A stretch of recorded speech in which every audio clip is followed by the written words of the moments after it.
thank you to Michael for joining us today in community conversation and now also leading us in this forum so that we can learn more about Amirah and all of the important work that Amirah is doing in our community. And with that, I am going to turn it on over to you, Michael, and let you lead us. So thank you. Yeah, thank you so much, Pastor Jordan. And it is such an honor to be here. We're not supposed to have favorite churches in congregations, but we might. And I'm not going to say officially that this is one of our favorite churches and congregations, but I will say it unofficially. And it's such an honor to be here. Asylum Hill is so well led, and your emphasis on the coming kingdom, on the renewal of all things, just feels so much like it's just right at the heart of the God that we worship and the work that we do as staff of Amirah. So I'll just tell you a little bit more of our story. We got the really truncated version this morning, and I'll just sort of mix in mine a little bit as well. So this can be more personal, and my story is pretty parallel with Amirah's. So I'm actually from Houston, Texas, and I was first introduced to the reality of human trafficking when I was a college student. My initial response to this idea that there's some form of trafficking of humans happening in the 21st century was devastating to me, like it was to many of you. And I know for me, and for those of us that work in this field, it can sort of normalize, and that's really tragic when we deal with this sort of trauma day in and day out. It just becomes part of what we do. But I try to never forget what it felt like to first learn about these realities. And for me, it was devastating, but it also felt distant. It felt like it was something that was happening sort of over there or apart from my normal life. When I started in a ministry in Houston, I joined an organization as a volunteer that worked with the local police and local churches to help women with the means of escape. So we would go to 6 different physical locations, the same 6 every other Saturday. And there was a team of men and women from local churches, and we would go to these same 6. And if we ever identified a woman who was a minor, or if a woman ever verbalized, "I'm here against my will," we would dial a personal number, and a member of the Houston Police Department would come and extract the woman from that environment. And I remember going through training for this and quickly realizing that the 6 places they were going to send us were within a 5-mile radius of the church that I drove to every day for work and drove to every Sunday for worship. That this wasn't some distant reality. It was literally happening all around me. And in order for me to go worship, I had to drive by this horrific injustice. And that didn't sit well with me as a follower of Jesus. And it also didn't sit well with me that as we're receiving this training from this member of the Houston Police Department, that they actually knew not only that women were being trafficked in our area, they actually knew exactly where the women were. And for me, as a 22-year-old with a lot of passion and a little bit of information, I really didn't know much about this movement at all. The majority of what I knew from it came from the movie Taken, and and so I was still really just kind of learning, what's the reality of this. And it sort of dawned on me that he actually knows where these women are. And so I asked the question, if you know where they are, why are you waiting on me and some people from my church when you have the authority and the ability to go in and help them? And the officer was very patient. And he said, imagine if we go in and we conduct a sting and we pull out 6 women. And incidentally, this happens all the time. I have Google notifications set up so that I get emails every day if anything flags the words human trafficking or sex trafficking. And I got an email not too long ago where 6 women were extracted from somewhere that I won't name in Richmond, Texas, which that town probably means nothing to you, but Richmond, Texas is where I graduated from high school. A sleepy little Texas town. There were 6 women being trafficked there. And so this happens all the time. And so he said, so imagine we extract 6 women. He said, what happens to them next? He said, best case scenario, or well, let me start with worst case scenario. He said, if we can't prove that they were there against their will, and the use of trafficking in legal terms involves the use of force, fraud, or coercion. If we can't prove force, fraud, or coercion, we now have to arrest them for prostitution. And we've just turned a victim into a criminal. And we've made their life infinitely more difficult. He said, but say we can prove they were there against their will, best case scenario. He said, what happens to these women next? He said, some of them don't speak the language. He said, many of them have been under the most intense psychological sort of manipulation that any of us could imagine. And then he corrected himself and said, honestly, could not imagine because we've never been through it. And all of them, drugs have been such an important part of the sort of coercion process that within 24 to 48 hours, they will wander back to the hands of their abuser if for no other reason than they simply need a fix. And so he said it can become this endless cycle, which that sort of accounting of things really took the air out of the room. Well, so if it's this endless cycle of, rescue and return, then where is there hope? And somebody verbalized that question. And he said, there's hope in safe homes. He said, a safe place where we can bring these women, where they can be surrounded by love, encouragement, a support system, a community, have trauma care and recovery where they can have vocational training, a new shot at life. He said, we would help as many women escape as there were beds and safe homes to place them in right now. Like, we're equipped to do that. There just aren't enough beds. And that to me, like, as you know, I studied business and entrepreneurship in college and then was going into ministry. And so I have this very like sort of kingdom-minded entrepreneurial sort of bent. And I just felt like, well, if we just need beds, let's build beds. That can't be that hard. And then I learned that it is pretty hard. It requires a pretty high level of expertise and quite a bit of money. But I just kept praying through this, Lord, how might you want me to be a part of this? And when I went to seminary up in the Boston area, I learned that there was this amazing safe home called Amirah that was combating the realities of sex trafficking. And in 2018, was asked to be a part of a conversation with the UN on best practices, this remarkable pace-setting sort of organization. And so I volunteered. I just joined Amirah as a volunteer, and I got to watch as women would come in. And we work with the Department of Children and Families in both Massachusetts and Connecticut. And in Connecticut, Yvette Young, who is our sort of partner with the Department of Children and Families, said they've had women come to them with dollar signs tattooed on their face to remind this woman, you are just, that's all you are. You're a way for this man to make money. Or their pimp or trafficker's name tattooed on their body, like a brand, like the branding of a cattle. And so you can't even begin to imagine the sort of manipulation and coercion they've undergone. And I've watched as they've come in sort of unable to make eye contact, beaten and bruised, both physically and metaphorically, and then leaving, heads held high and marching into a courtroom to testify against her trafficker, something that she never could have done without a community support system, with a sense of dignity. So one of the things that I did as a volunteer was I volunteered in the dinner shift. So every other Thursday, I volunteered for 4 hours. So I'd get there. The first hour was just like checklist volunteer stuff. And then the rest of it was just hanging out with the women.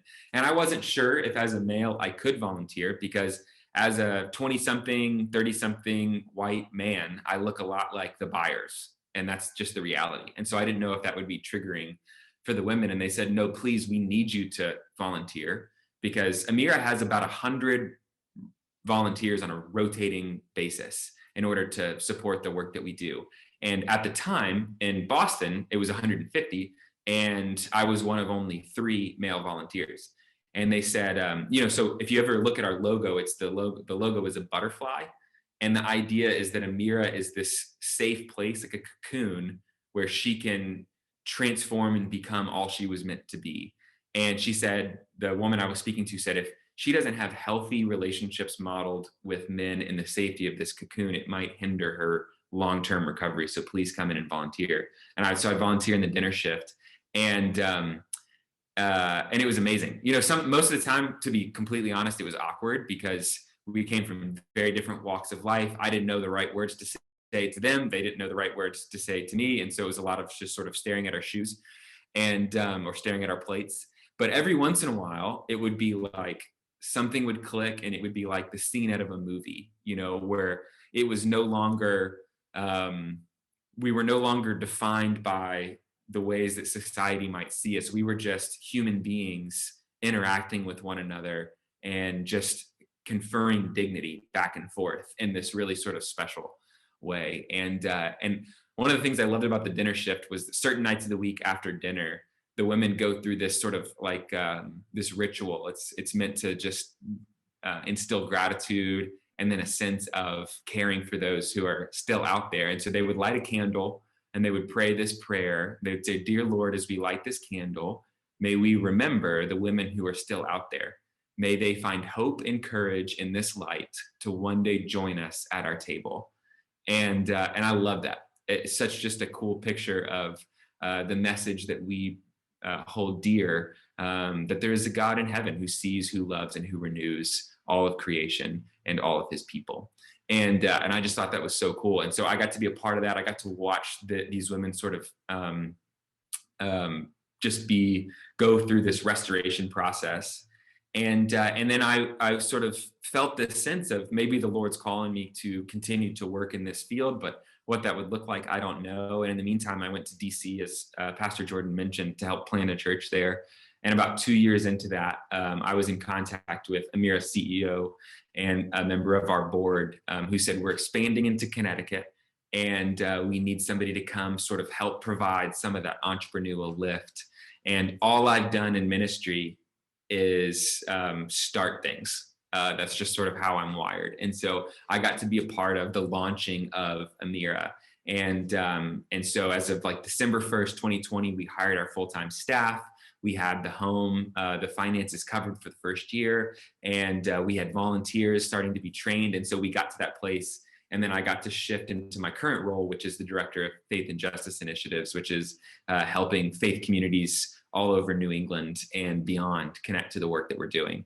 And so that's a bit of my story is parallel with Amirah's, because Amirah exists based on that reality that there's very little hope for women who are currently being exploited day in and day out without safe homes, without aftercare facilities like ours. And Amirah is in a special place because we've been remarkably successful with the work that we do.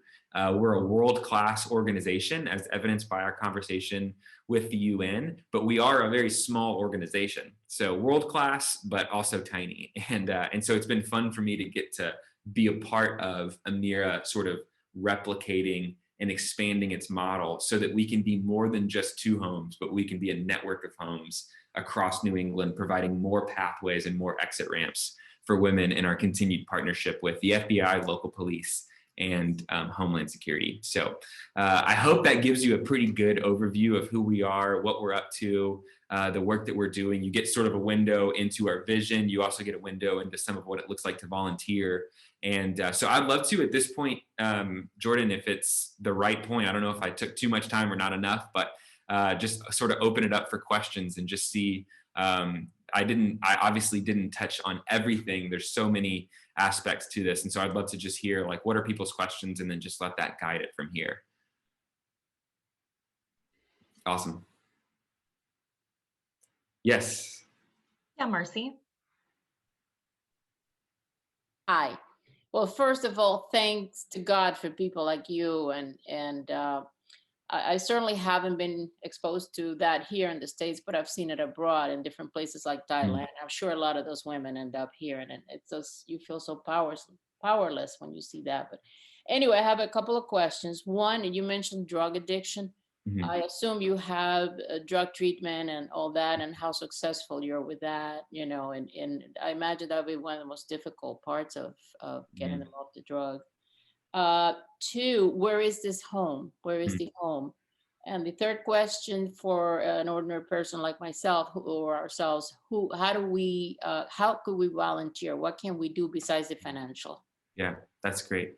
So let me just make sure I got your questions. So the aspect of drug addiction, and what does that look like?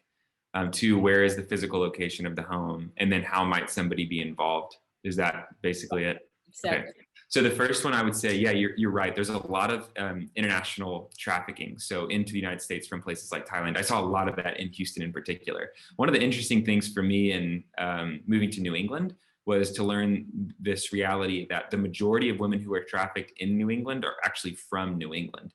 And this is a bit of an older study. And so it was conducted by the University of Pennsylvania in like 1992 or something. But it's just south of 90% of women who are trafficked from the United States come from abusive home life situations. And so this is also an older study. This was before the rise of the internet, but it's sort of illustrative of how this works. Not always, but often. So 71% of first-time trafficking incidents in the US prior to the advent of the internet occurred at truck stops. And the language that Homeland Security used was, it was young women who were fleeing intolerable home life situations that were preyed on by predatory pimps and traffickers. So just on the run, looking for something better than what they came from. And you've got these pimps and traffickers that are walking around looking for women who have low self-esteem, can't make good eye contact, look like they might have undergone abuse, and they prey on them. So it is literally our neighbors with the most, the vulnerabilities being exploited. So I mentioned the Department of Children and Families. We work with Yvette Young with the Department of Children and Families. She said there have been convicted cases of child sex trafficking in every single county in the state of Connecticut. So it's not just the counties that border like the coast or New York City or something like that. It's in every county, both the wealthiest to the most impoverished. And so it is literally happening to our neighbors. So when Jesus says, love your neighbors, this is part of what he means. And the other reason why it's such a problem here in New England is because drug trafficking and human trafficking often are similar channels, and they sort of run hand in hand. And so the opioid crisis in the northeastern United States has played a role in this. So for a woman to come to Amirah, we generally encourage her to first go to an addiction recovery center. So we are equipped to do addiction recovery, and we work with women to continue their addiction recovery. So we celebrate sobriety every day. And our clinicians are trained specifically for that. That's part of their training. But we do usually have them go to a trusted addiction recovery facility before they come to us. So that can be their main source of focus for 30, 60, or 90 days. And then they come to us to begin our program, which focuses more on trauma care and vocational training. And so that would be a really long answer to your first question. I'll try to keep the rest of them shorter. So the home is physically located in the greater Hartford area. And I can't say more specifically where it is than that per our agreements with law enforcement. So greater Hartford area. And then how can somebody get involved? So there's a couple of ways. You mentioned financially. For me, when I heard about Amirah, I was a seminary student and didn't have a ton of time or money, but I did have a little bit of both. And I just felt this sense of conviction. Like, if I can spend $10 a month on Netflix, I can spend 10 to 20 helping to free women from a modern day version of slavery. And so for me, it was important. Like, I want to step into this and have sort of that, skin in the game. But then the other way that's just as important and more what you're asking about is physically volunteering in the home or with Amirah. So you can actually volunteer offering sort of administrative help and support. We have teams that have kind of cute names like the Busyness Bees or something, or Gratitude Givers. And so that's more administrative, and you can just be in an office. If you're not sure that you're sort of equipped or emotionally ready to actually be in the home working with the women, you can still serve in an administrative role, and that's incredibly helpful. Or you can get involved in our direct care volunteer roles, and that's actually in the home with the women. That definitely requires more training, and you'll undergo some seminars and trainings and things like that. Then you'll do an in-home sort of orientation, and that's when we do divulge the location of the home and give you an opportunity to sort of look around, and we'll have you sign like an NDA and things like that. But anybody can volunteer in the home. So for me, that was a bit of the story that I shared earlier in this forum. That's what I did. I volunteered in the home, 4-hour shifts every other Thursday. We just ask that for those who want to volunteer in the home, that you commit for minimum 6 months and minimum once a month. And we would encourage more than that. For me, the rhythm that worked well for me was twice a month, every other Thursday for the dinner shift. That worked really well for me. And the reason why we ask for a 6-month commitment is because we don't want it to turn into what is sometimes called like poverty or justice tourism, where people are just sort of walking through and viewing the women like you would view animals in a zoo or something, and they feel objectified all over again. We want people who are committed to sort of the relational aspect of building friendships and community within the Amirah's sort of support system. So if you want to volunteer as an administrative helper, there's no real time commitment on that. You can do that once or for the rest of your life. But if you want to volunteer in the home, we do ask for a minimum of a 6-month commitment.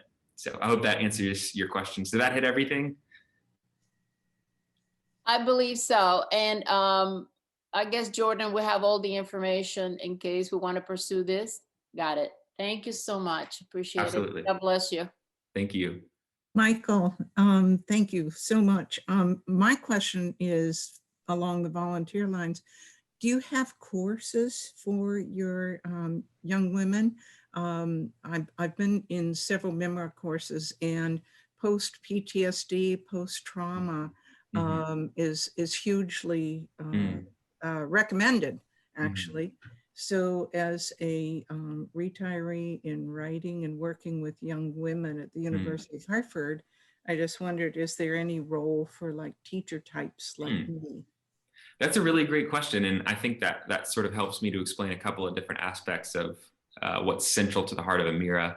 And one is trauma-informed care. So we have 2 to 3 clinicians per home. Right now we have 3 in Massachusetts and 2 in Connecticut. And as the home grows to capacity, we'll hire a 3rd clinician. And they are experts in trauma-informed care. And so they're sort of getting like, you know, the US version of a PhD is you're taking a bunch of courses, sort of like what you're talking about. The UK version of a PhD is you just work with one singular advisor. And it's sort of like that with the women. So they're actually working with, it's 1-to-1 clinical care per these women. And so they're doing daily individual clinical care and then weekly sort of group therapy with all the other women in the home. And so in that sense, everything we do is trauma informed and comes at the sort of highest level of expertise and care.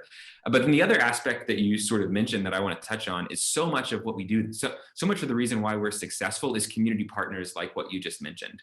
And whether that's, you know, sort of a dentist who's a volunteer who wants to offer his services at no cost to the women, that helps us tremendously. Or a lawyer who wants to offer pro bono legal help or aid, that helps us tremendously. Or an educator like yourself who wants to offer the skill that they have in order to help these women along their recovery journey. And so we are always open to things like that.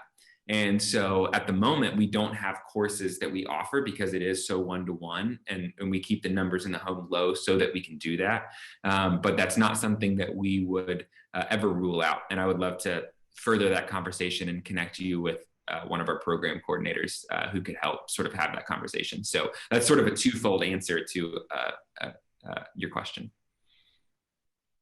Michael, hi, this is Gary DeLong. What has been the funding sources? Both, you must have had an outlay of capital that allowed you to buy the house, and then the local support. What does that tend to look like?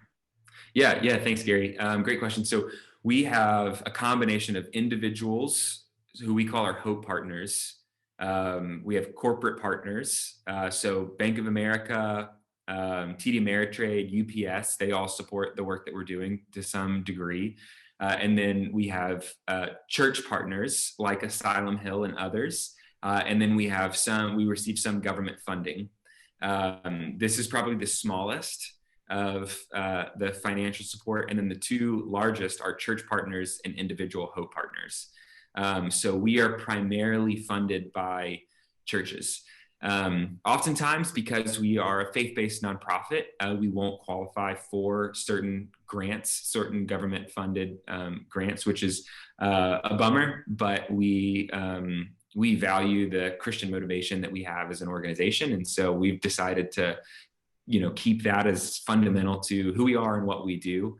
And it's been amazing to watch, as Pastor Erica was talking about this morning, just the renewal of the earth and how central that is to God's heart. I think it's pretty amazing that the church is playing this role that really federal law enforcement, as we have FBI and Homeland Security on our special advisory board, they're saying we need places like Amirah for us to do our work, to actually help these women escape the life. And so it's kind of this cool partnership where the church is sort of behind a pretty amazing movement in our area. And so I kind of love that the church has played such a massive role in funding this, and not only funding, but also volunteering and that sort of thing, as we've mentioned to this point. So we've got individual partners and church partners that make up probably 60% of our funding, and then the rest comes from government grants and corporate partnerships. Like, what would be approximately your annual budget? So for Amirah, for a home to operate annually, it's anywhere between $350,000 and $450,000. So I don't know if that number sounds large or small to you. For me, it sounded incredibly small. That's not a huge number, even for a nonprofit. And the reason we're able to keep that cost so low, the majority of that is paying our clinicians who work with the women, day in and day out. The reason we're able to keep the cost so low is because of community partners like doctors and lawyers and medical professionals of all types who offer their services just as, a community partner and to some degree. And so it really is a community-wide effort. And we're able to provide some pretty amazing care at a pretty low cost. Thank you.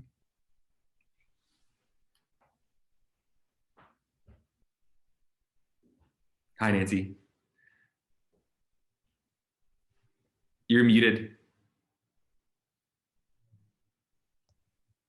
Thank you. This is so inspiring. And it's like bringing something totally new into our church that can really bring life to us too, I think. I wanted to ask if some of the women are not Christian and if you have faith leaders from other faiths that come in and help. Yeah, Nancy, that's such a great question. Thank you for asking. So we are a faith-based organization motivated by Christian beliefs. Our theme verse is John 15:13. There's no greater love than this, than someone lay their life down for their friends. And that's the sort of where it begins and ends for us. That's our motivation, that it displays the love of God for the world, that we would give our lives. So there is no requirement that a woman who come to us be a Christian herself. She can practice any faith or no faith, and we're going to love her just the same. There is no delineation in God's eyes or ours. And so the way that she's treated and the expectations for her recovery don't change. We're going to love her just like we would love anybody else that comes into our program. And that sort of goes for everything for her. However she comes to us, she's going to be cared for and loved. And in terms of community leaders or faith leaders who aren't Christian, so for Amirah, all of our staff are Christians. So we do sign like a statement of faith, that we're followers of Jesus and that sort of thing. And so, but one of the things that we work really hard to do is to connect women to community support systems outside of Amirah. The third phase of our program, the first phase focuses on trauma care. The second phase focuses on vocational training. And then the third phase focuses on their transition to independence, or their transition from the home. And in that phase in particular, and before that, if we can, we try to get them plugged into faith communities, because we know that that's going to be such a huge part of their long-term recovery. So if she's a Christian, we'll try to get her plugged into Asylum Hill or one of our other amazing church partners. If she practices Islam, we will try to get her connected to a faith community that works for her. And so the way that these women are treated doesn't change based on their profession of belief or whatever else it may be. We're going to lay our lives down in service to what we believe is Jesus has called us to, regardless. And we want to help her to recover in a way that works for her.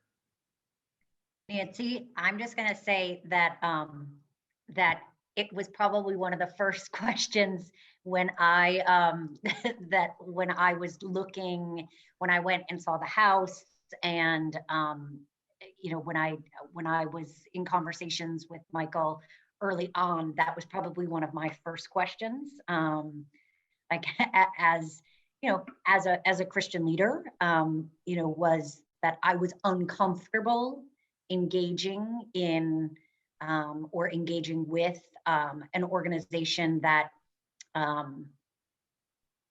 that there was little room for other, you know, other expressions of faith. And so that was one of the, you know, initial questions I had before I felt comfortable like walking forward in this journey, was that there was an openness and an understanding that you know, women are coming from all backgrounds, and even those of no faith. You know, that so we had a similar we had similar questions, and I have to say I was really I've never felt uncomfortable in any of my interactions with Amirah, in it being openly Christian and very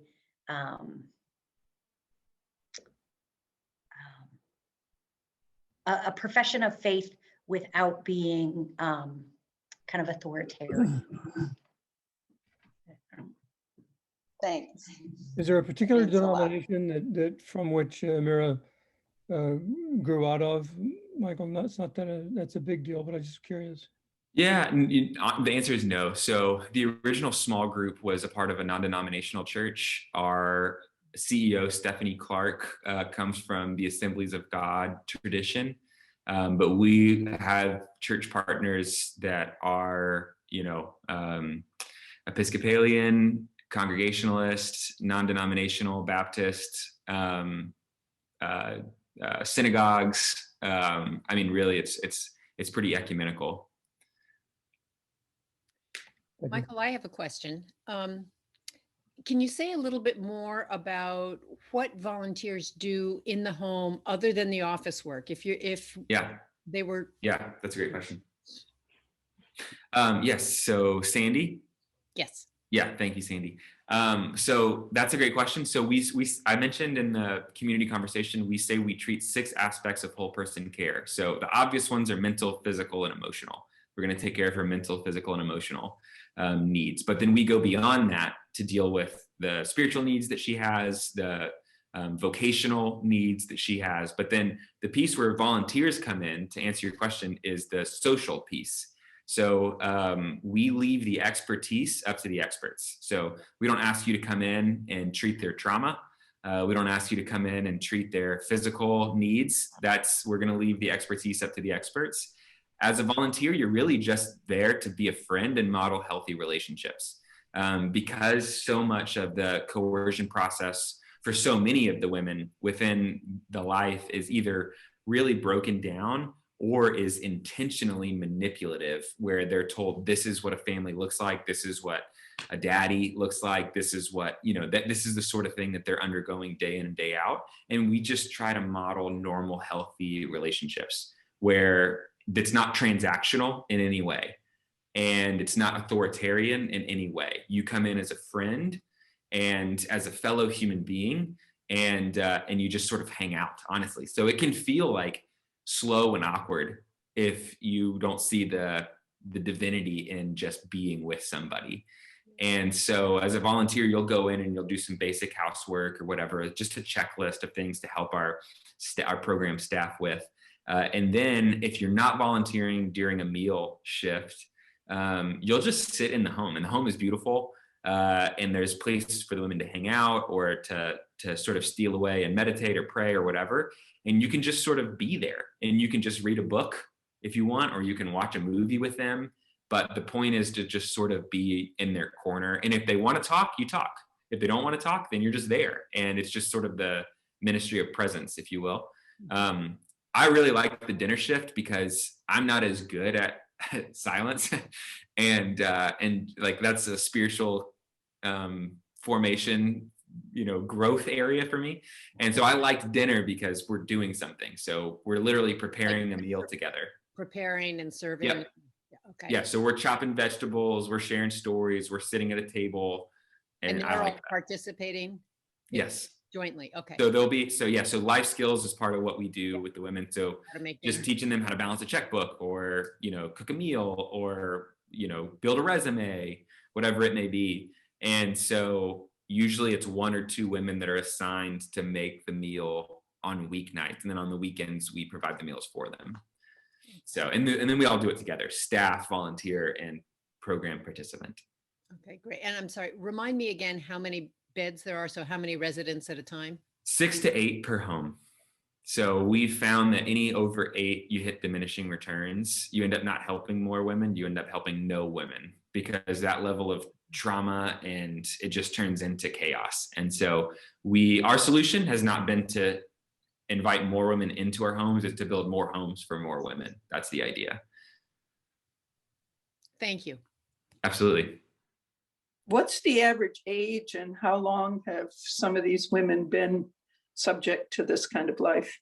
Yeah, thank you, Lynn. That's a great question. So the resources that exist, I've mentioned a couple times that we work with DCF, the Department of Children and Families. Any resources that are out there, DCF is great. Love 146 is actually based in New Haven. They're great. And the work that they're doing is for minors. And that's so under 18 years old. But the resources dry up almost entirely when a woman turns 18. And that's where it can become really problematic, because the average age of a first-time victim, depending on the study and depending on who you ask, falls anywhere between 11 and 14 years old. And that's a first-time victim. The average age of a victim is somewhere above 18. So the majority are women. And the problem is, you might have had a woman who's been trafficked from the time she was 13, which this happens to us all the time.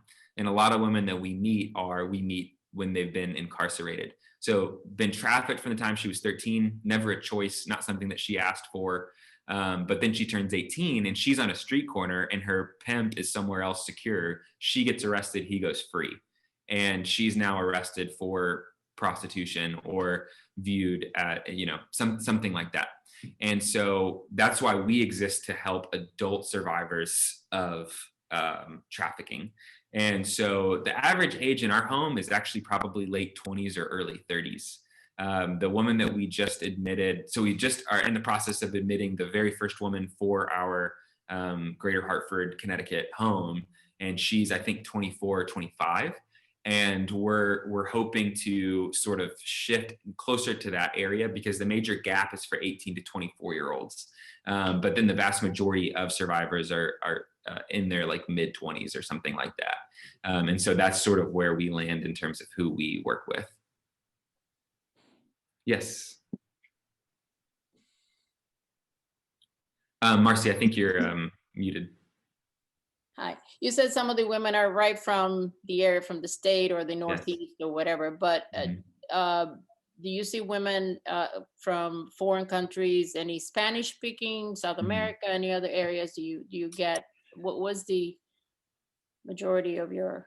Yeah, so the majority of who Amirah works with in their recovery are domestic survivors. So that doesn't have anything to say about their ethnicity or their race. It just means born in the US. We did graduate our first international survivor a couple of years ago. She was from a country in West Africa. So that's not something that we won't do, but it's something that we don't focus on because we're trying to focus on the place where there are gaps. And so we do have Spanish.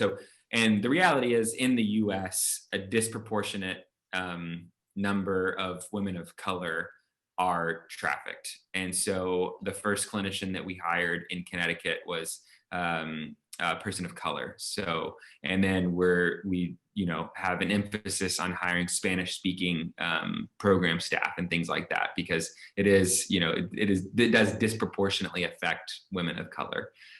So we focus on adult domestic survivors of sex trafficking, recognizing that that's going to come from a wide swath of languages and ethnicities and backgrounds and things like that. Yeah, the reason The reason I raised the question was purely from the language standpoint, because you mentioned that some didn't even speak English. Yeah, and that's very common in the US. And I speak Spanish, so that was the intent of the question. But anyway, thank you. Yeah, absolutely. One thing I will say, it's very possible, I had somebody come in, it's very possible that you talked about this, Michael, but if not, one thing that I just want to mention, or be sure to mention, is that did you talk about the need for male volunteers? Yes. Okay, great, awesome. Yeah. Great. That's my story, so I'm going to talk about that.